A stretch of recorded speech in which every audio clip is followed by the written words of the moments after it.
And afar. Here at home, sports lovers are still coming to terms with the sudden death of racing car driver Gugu Zulu and football coach Ted Dumitru.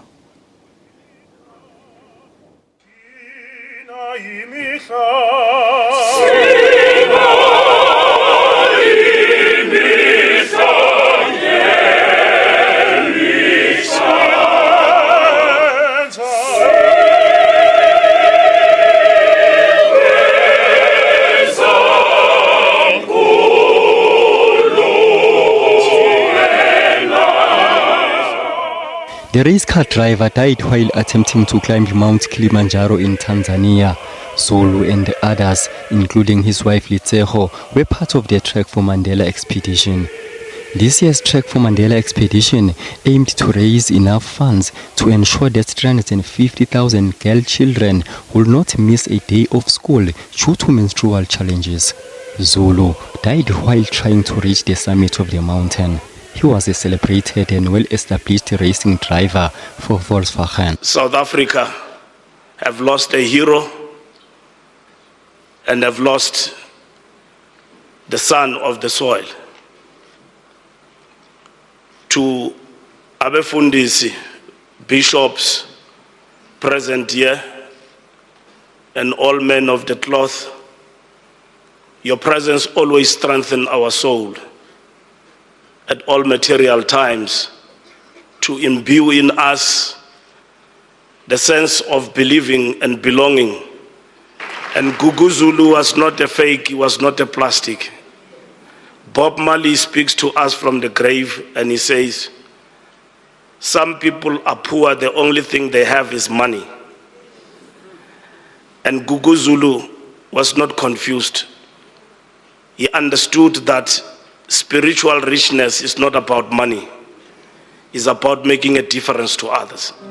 Zulu is survived by his wife and a baby girl who turned 1 in June.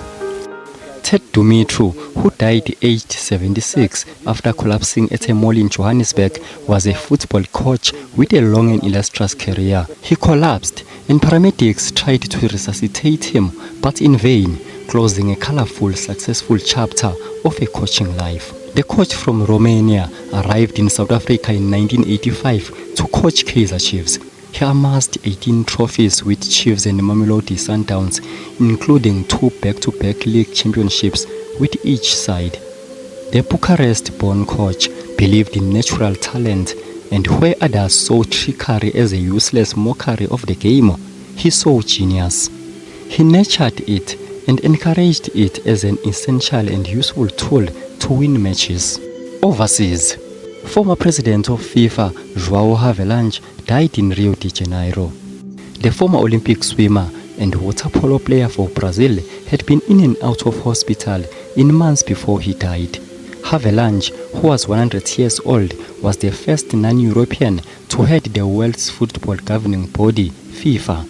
He helped to transform the group and its flagship event, the World Cup, into a multi-billion-dollar enterprise. He served FIFA for 24 years. Legendary Dutch football striker and coach Johan Cruyff died of lung cancer aged 68. As a player, he was the embodiment of Dutch total football, a fluid style of play focused on ball possession and rapid passing, including all members of the team in both attack and defense. He was named European Footballer of the Year in 1971, 1973, and 1974. He joined Barcelona for a then world record transfer fee of $2 million, and it was the Catalan club that later defined his coaching career as he led them to their first La Liga title in nearly 15 years in 1974. His death came just less than 6 months after he announced that he had been diagnosed with lung cancer. Former world heavyweight champion Muhammad Ali's record-setting boxing career and unprecedented flair for showmanship made him one of the best-known figures of the 20th century. Few could argue with his athletic prowess at his peak in the 1960s. He could, as he put it, float like a butterfly and sting like a bee. He was the first person to win the heavyweight championship 3 times, Ali was born in Louisville, Kentucky on January 17, 1942 as Cassius Marcellus Clay Jr. He changed his name after conversion to Islam. He died at the age of 74. Ali is survived by his wife and 9 children. Arnold Palmer was one of golf's greatest players whose immense popularity drew a legion of fans known as Arnie's Army.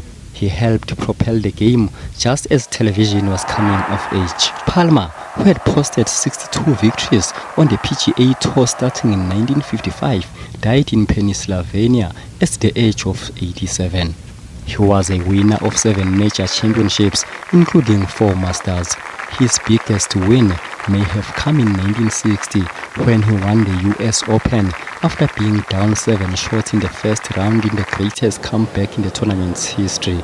He beat Jack Nicklaus, a then 20-year-old amateur, by 2 shots, prefacing a rivalry between the two that lasted throughout the 1960s. Gugu Zulu, SABC News.